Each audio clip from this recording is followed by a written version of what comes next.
कितना गंदा खाना बना है। अरे ऐसा लग रहा है किसी नौसिखिया ने खाना बनाया। ना तो इसमें नमक का पता है और ना ही मसाले का, अगर है तो सिर्फ और सिर्फ मिर्च। अगर इतना ही गंदा खाना लग रहा है तो खुद खाना बना लेती ना भाभी आप। अरे जब आपको माँ ने खाना बनाने के लिए कहा था तो आपसे इस छोटे से किचन में घुस। आज सुमित्रा बहुत खुश थी, और वो होती भी क्यों नहीं, आखिर उसका बेटा उसके लिए बहू जो ला रहा था। अपनी माँ को इतना खुश देखकर सुमित्रा की पड़ोसन सुमित्रा से कहती है, बहन इतना खुश होने की जरूरत नहीं है। तेरा बेटा लव मैरिज करके इस घर में बड़े घर की बहू ला रहा है, और बड़े घर की जितनी भी लड़कियां होती हैं वो सारी घमंडी होती हैं। अरे बहन तो क्या हुआ अगर वो बड़े घर से आ रही है तो। अरे आखिर हमारा घर छोटा थोड़ी ना है, हमारा घर घर नहीं बल्कि बंगला है बंगला, और वो इतने बड़े बंगले की इकलौती बहू रानी होगी। और मैं जानती हूँ मेरी बहू दिखने में जितनी सुंदर है उतना ही अच्छा उसका स्वभाव भी होगा। हाँ आंटी जी, माँ बिल्कुल ठीक कह रही है। अरे मेरी भाभी भाभी के रूप में नहीं बल्कि माँ के रूप में आ रही है। भैया भले ही लव मैरिज कर रहा है, लेकिन मैं जानती हूँ कि मेरी भाभी बहुत अच्छी होगी। अगर ऐसी बात है नंदिनी तो बहुत अच्छी बात है। भगवान करे तुझे और तेरी माँ को ऐसी बहू मिले जो इस बंगले को बंगला नहीं बल्कि घर बना कर रखे, क्योंकि भले ही बंगले ऊंचे और शानदार दिखते हैं लेकिन कई बार उन बंगलों में खुशियां नहीं होती। इस तरह वो सब आपस में बात कर रहे थे कि तभी बाहर ढोल और नगाड़ों की आवाज आती है, और उस आवाज को सुनकर सुमित्रा खुश होकर तुरंत किचन में जाती है और वहाँ से आरती की थाली लिए दरवाजे पर पहुँच जाती है, और वो अपनी बहू नेहा और बेटे रवि की आरती उतारकर अपनी बहू से कहती है, बहू अपने दाहिने पैर से इस कलश को गिराकर घर में प्रवेश कर। माफ करना माँ जी, बहुत गर्मी लग रही थी इसलिए मैंने अपना घूंघट हटाया, और अगर मैं इस कलश को अपने दाहिने पैर से गिराऊंगी तो अन्न को लात लगेगी, और मैं नहीं चाहती कि मैं अनाज को लात मारूं और अन्न का अपमान करूं। नेहा के मुंह से ये बात सुनकर मानो सुमित्रा खुशी से फूले नहीं समाती, और वो अपनी बहू से कहती है, लेकिन बहू ये तो रिवाज है और इस रिवाज को करना ही पड़ेगा। इतने अच्छे संस्कार देख सुमित्रा की पड़ोसन का मुंह बंद हो जाता है, और देख लिया बहन बड़े घर की बेटी के संस्कार। अरे अगर मैं खुद की पसंद की लड़की लाती ना तो वो भी इस तरह अनाज का अपमान सहन नहीं करती, लेकिन इसके संस्कार देखो, ये ना तो अनाज को लांग कर घर में आई और ना ही किसी से बदतमीजी करी। इसे कहते हैं संस्कार। हाँ बहन तू बिल्कुल सही कह रही है। हो सकता है कि मैं गलत हूँ, लेकिन अभी भी इतना ही कहूंगी कि थोड़ा ध्यान रखना। अच्छा सारी रस्में खत्म हो चुकी है तो मैं अपने घर चलती हूँ। इतना बोलकर पड़ोसन वहाँ से चली जाती है, तो वहीं सुमित्रा के चेहरे पर एक अलग चमक थी। उसे लग रहा था कि उसकी बहू सर्वगुण संपन्न है, पर क्या उसकी बहू सच में सर्वगुण संपन्न थी? ये तो आगे पता चलने वाला था। अगली सुबह जब सभी लोग सोकर उठते हैं तो सुमित्रा देखती है कि अब तक नेहा सोकर नहीं उठी। तभी सुमित्रा नेहा के कमरे में जाती है और उससे बोलती है, बहू रानी सुबह के 8 बज गए हैं, 9 बजे रवि को ऑफिस जाना होता है, जल्दी से उठकर अपनी पहली रसोई की रस्म पूरी करो। सुमित्रा के बार बार जगाने पर भी नेहा नहीं उठती, और ये देख सुमित्रा को थोड़ी हैरानी होती है। हे भगवान, मेरी बहू कोई नींद की गोली खाकर सोई है या फिर शादी के अगले ही दिन स्वर्ग सिधार गई। जो भी है एक बार इसे हिलाकर देखती हूँ। इतना बोलकर सुमित्रा अब जैसे ही नेहा को हिलाकर उठाने लगती है, तभी नेहा गुस्से में उठकर अपनी सास पर भड़कते हुए कहती है, तुम्हारा दिमाग तो खराब नहीं हो गया ना? अरे ये कौन सा तरीका है जगाने का? बहू सुबह के 8 बज गए, आज तेरी पहली रसोई है और तू इस तरह अब तक सो रही है। अरे अच्छे संस्कार और घर की बहुएं इतनी देर तक नहीं सोती। और वैसे तू अपनी सास से किस तरह से बात कर रही है? माँ जी, मैं अपने घर में ना सुबह 11 बजे से पहले नहीं उठती थी, और आप है कि यहाँ मुझे 8 बजे उठा रही है। अरे अगर आपको अपने बेटे की इतनी परवाह है ना तो एक काम करो, या तो खुद सुबह का ब्रेकफास्ट बना लो या फिर किसी नौकर को रख लो, क्योंकि मैं इस घर में इस तरह काम नहीं कर सकती। अरे मैं बड़े घर की इकलौती बहू रानी जो हूँ, और वैसे भी आपका बेटा अपने लिए पत्नी और इस घर के लिए बहू लाया है, ना कि नौकरानी। अगर आपको नौकरानी वाला काम करवाना है तो चुपचाप इस घर में मेड लगवा दीजिए। सुमित्रा के आगे जो पिछली रात उसकी बहू थी वो कुछ और थी, लेकिन आज सुबह उसकी बहू का रूप बदला हुआ था। ये देखकर सुमित्रा के पैरों तले जमीन खिसक जाती है, और वो कुछ ना बोलते हुए किचन में जाती है और चुपचाप सुबह का ब्रेकफास्ट बनाने लगती है। तभी वहाँ नंदिनी आती है और अपनी माँ को इस तरह खाना बनाते देख वो उससे सवाल करती है, माँ ये क्या? आज तो भाभी की पहली रसोई थी ना, फिर वो यहाँ ना होकर उनकी जगह आप क्यों खाना बना रही हो? नंदिनी की बात सुनकर सुमित्रा का गला भर आता है और वो अपनी आवाज को संभालते हुए नंदिनी से कहती है, बेटा नंदिनी, तेरी भाभी बहुत थकी हुई है, इसलिए उसकी आंखें नहीं खुली। जगाने गई थी मैं उसे, लेकिन फिर भी बेचारी उठ नहीं पाई, तो मैंने सोचा कि क्यों ना आज का खाना मैं बना लूं, फिर कभी उससे पहली रसोई करवा लेंगे। नंदिनी अपनी माँ की बात सुनकर चौंक जाती है, पर वो सुमित्रा से कुछ नहीं कहती और वहाँ से चली जाती है। अब जब सभी लोग ब्रेकफास्ट करने आते हैं तो नंदिनी देखती है कि उसकी भाभी बिना नहाए धोए, बिना ब्रश किए खाने की टेबल पर बैठ गई है। ये देख नंदिनी अपनी भाभी नेहा से कहती है, भाभी आप ना तो नहा कर आई और ना ही ब्रश करके, सॉरी आपको नहीं लगता ये बैड मैनर्स है? माफ करना ननद जी, लेकिन ये बंगला जितना आपका है ना, उससे कहीं ज्यादा मेरा है। इस घर में जो मैं चाहूंगी वही होगा। और हाँ माँ जी, मैंने आपको कहा था ना इस घर में एक मेड रखवा लो। बेकार में क्यों अपनी मेहनत बढ़ा रही हो? आपका बूढ़ा शरीर है, बूढ़ी हड्डियां हैं, अगर चटक गई तो लेने की देनी हो जाएगी। नेहा के मुंह से ऐसी बातें सुनकर अब नंदिनी भी हैरान हो चुकी थी और तभी नंदिनी कहती है, माफ करना भाभी, लेकिन अगर आप अमीर घर से आई हैं तो ये मत भूलो कि हम भी अमीर घराने के लोग हैं। और रही बात नौकर नौकरानी की, तो हमारे घर नौकर नौकरानी पहले से लगे हुए थे, लेकिन उन्हें भी कुछ काम आ सकता है। हर कोई आपके लिए अवेलेबल नहीं हो सकता है। देख रहे हो रवि अपनी बहन को किस तरह कैची की तरह अपनी जुबान कचर कचर चला रही है। नेहा की बात का रवि भी कोई जवाब नहीं देता और चुपचाप ब्रेकफास्ट करके वहां से ऑफिस चला जाता है। समय गुजरता है और गुजरते समय के साथ नेहा ने अब तक अपनी पहली रसोई नहीं की थी।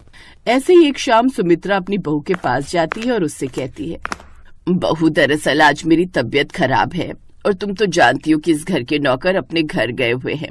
एक काम करो, आज का खाना तुम बना लो, जैसे ही आराम मिलेगा वैसे ही मैं खाना बना लूंगी। माफ करना माँ जी, लेकिन मैं बड़े बंगले की बहू रानी हूँ, मैं इतनी छोटी रसोई में खाना नहीं बना सकती। अगर ननद जी का कमरा और रसोई एक साथ होते तो कुछ बात बन सकती थी। जहाँ नेहा ये बात कर रही थी तो वहीं नंदिनी भी उसकी ये बात सुनते हुए आती है और अपनी भाभी को मुंह तोड़ जवाब देते हुए कहती है, अच्छा तो अब आपकी नजर मेरे कमरे पर है, सिर्फ इसलिए क्योंकि मेरा कमरा किचन से अटैच है। वाह भाभी वाह। बस कर नंदिनी, क्यों छोटी छोटी बात पर बहस करने लगती है अपनी भाभी से? अरे वो बड़ी है तुझसे। माँ की बात सुनकर नंदिनी मुंह बनाकर वहां से चली जाती है, क्योंकि जितनी सीधी सुमित्रा थी उतनी ही टेढ़ी उसकी बेटी थी। नंदिनी को उम्मीद थी कि उसकी भाभी आएगी और बिल्कुल सहेली की तरह रहेगी, लेकिन उसकी उम्मीदों पर पानी फिर जाता है जब उसकी घमंडी भाभी आती है। तो थोड़ी देर बाद सुमित्रा अपनी बेटी के पास जाती है और उसे खाना बनाने के लिए कहती है और इस तरह नंदिनी मुंह बनाते हुए आज रात का खाना बनाकर तैयार कर देती है। अब जब देर रात सभी लोग खाना खा रहे थे तो नेहा एक बार फिर खाने में कमी निकालते हुए कहती है, हे भगवान कितना गंदा खाना बना है।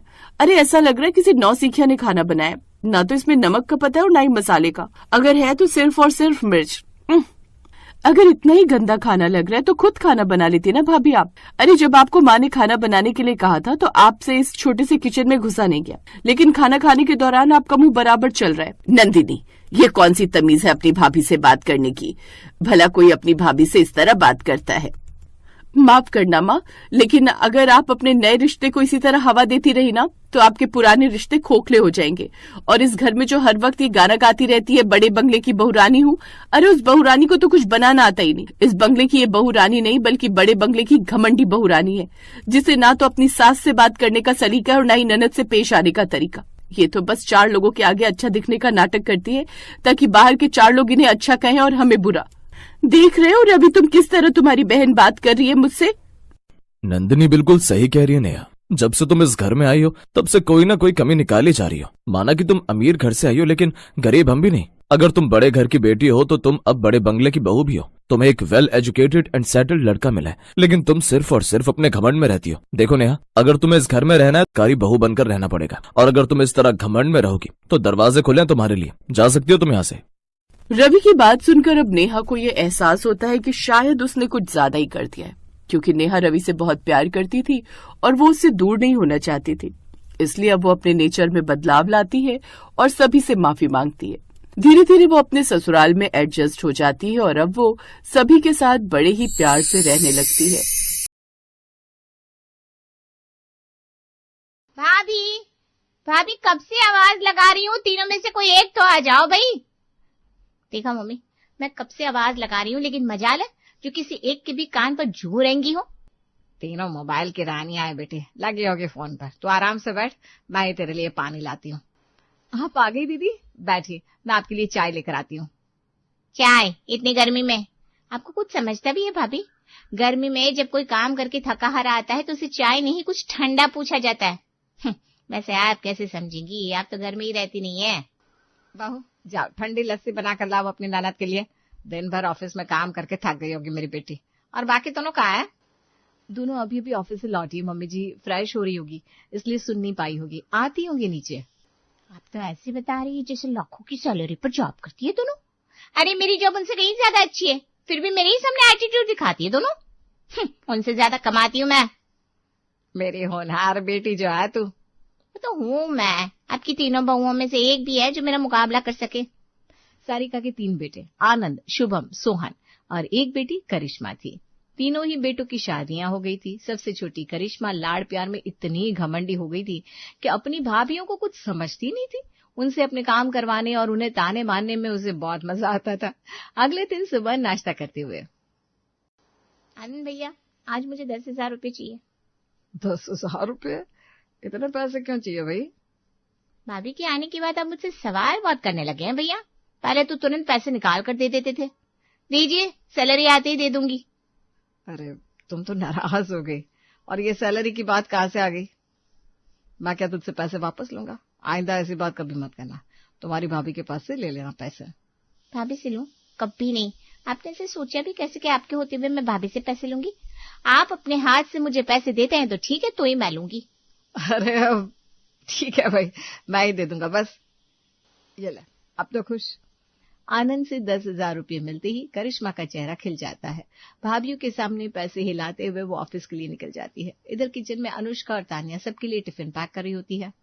इसे 10,000 रुपए की जरूरत क्यों पड़ गई अचानक? वैसे तो रोज ही 100-500 रुपए किसी न किसी भाई से ऐंठती रहती है, लेकिन आज तो कुछ ज्यादा ही ऐंठ लिया। एक तरफ जॉब का रौब जमाती है, दूसरी तरफ भाइयों से पैसे भी ऐंठती रहती है। हमसे भी तो पैसे लेती रहती है, और अभी सबके सामने ऐसा दिखा रही थी जैसे कि भाभीियों से कभी कुछ मांगती नहीं है। क्या खुसुर पुसुर चल रही है यहाँ पर? अब कुछ नहीं मम्मी जी, तानिया उसके ऑफिस की बात बता रही थी। सब समझती हूँ मैं किस ऑफिस की बात चल रही थी यहाँ। बहन ने अपने भाई से पैसे क्या ले लिए? तुम तीनों की आंखें चौड़ी होगी ना। 3 भाइयों की अकेली लाडली बहन है, हक है उसका। हाँ मम्मी जी, हक तो है। अच्छा मैं चलती हूँ मम्मी जी, ये सबकी टिफिन पैक कर दिए मैंने। मैं भी चलती हूँ। दोनों बहुएं अपने हिस्से का काम करके ऑफिस के लिए निकल जाती है। सोनाली भी घर के काम निपटा कर बाजार चली जाती है। दोपहर को ऑफिस से करिश्मा का फोन आता है। हाँ करिश्मा बोलो, कैसे फोन किया इस समय? मुझे अब आपसे अपॉइंटमेंट लेकर फोन करना पड़ेगा क्या? हाँ, आज ये कैसी बेस्वाद सब्जी भेजी है आपने टिफिन में। कितनी बार मम्मी से कहा है कि भाभीियों को ढंग का खाना बनाना नहीं आता है तो एक अच्छी सी कुक रख ले, पैसे मैं दे दिया करूंगी, कम से कम सबको ढंग का खाना तो मिल जाया करेगा। सब्जी तो अच्छी बनी है करिश्मा, मैंने और मम्मी जी ने भी वही सब्जी खाई है लंच में। तो मैं क्या झूठ बोल रही हूँ? और नाम लेकर क्यों बुलाती है मुझे? मम्मी ने समझाया ना कि मैं आपकी इकलौती ननद हूँ, मुझे दीदी बोला कीजिए आप। जी दीदी। मेरे लिए शाम को चाइनीज बना लेना और मुंह का स्वाद सही हो जाए ऐसा बनाना प्लीज। फोन रखकर सोनाली फ्रिज में सब्जियां देखती है और जो सब्जियां नहीं थी उन्हें लाने के लिए बाजार जाने का सोचती है। मम्मी जी मैं बाजार जा रही हूँ सब्जियां लेने। बहू सुबह तो बाजार से सब्जियां और सामान लेकर आई है, अब फिर से जा रही है इतनी धूप में?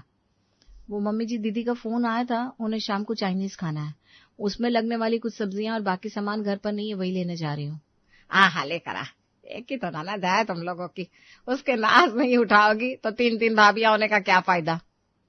अब बाहर धूप नहीं है जैसे, जाना तो पड़ेगा, वरना तीनों भाई और उनकी लाडली बहन ताने सुना सुना कर जीना हराम कर देंगे।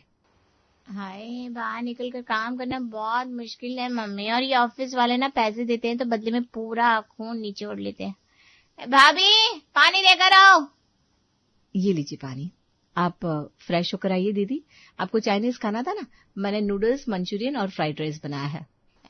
मुझे लगा था भाभी बनाए ना बनाए, अब दोबारा चाइनीज तो नहीं खा सकती मैं। भाभी आप ऐसा कीजिए, मेरे लिए कुछ और बना दीजिए। सोनाली बिना कुछ के किचन में आती है और तानिया और अनुष्का से कहती है, मैं भरी दोपहरी में सब्जियां लेने बाजार गई, इतना पूरा ताम झाम बनाया और अब मैडम कहती है वो बाहर से खा कर आ गई है। हद है भाई। और माँ भी चुपचाप बैठी है, ये नहीं कि बेटी को कुछ कहे कुछ समझाए। छोड़िए ना भाभी, हम कुछ कहेंगे तो ये तीनों भाई और हमारी सासू माँ से डांटने की बजाय हमें ही 10,000 बातें सुना देंगे। चुप रहना ही बेहतर है। भाभी हम खा लेंगे चाइनीज, अब बनाती भी तो इतना अच्छा है, गुस्सा थूक दीजिए ना अब। हाँ, वही करना पड़ेगा। शिकायत करे भी तो किससे करे। कुछ दिन बाद अनुष्का ऑफिस की पार्टी में जाने के लिए तैयार होती है और करिश्मा से हेयर क्लिप मांगती है। दीदी आपके पास सिल्वर कलर का हेयर क्लिप था ना, मुझे दीजिए ना, मेरी ड्रेस पर सिल्वर एम्ब्रॉयडरी है, उस पर जचेगा। वो क्लिप आपकी ड्रेस से तो मैच करेगा भाभी, लेकिन आपकी पर्सनालिटी से नहीं। कोई 5-10 रुपए का ठेले पर से लिया हुआ क्लिप नहीं है वो, बल्कि पूरे 400 रुपए का क्लिप है, मॉल से खरीदा हुआ। सॉरी, मैं नहीं दे सकती। करिश्मा के 2 टूक जवाब से अनुष्का शर्मिंदा हो जाती है, जबकि अगले ही दिन अपनी हरकत को भुलाकर करिश्मा अनुष्का से पैसे मांगती है।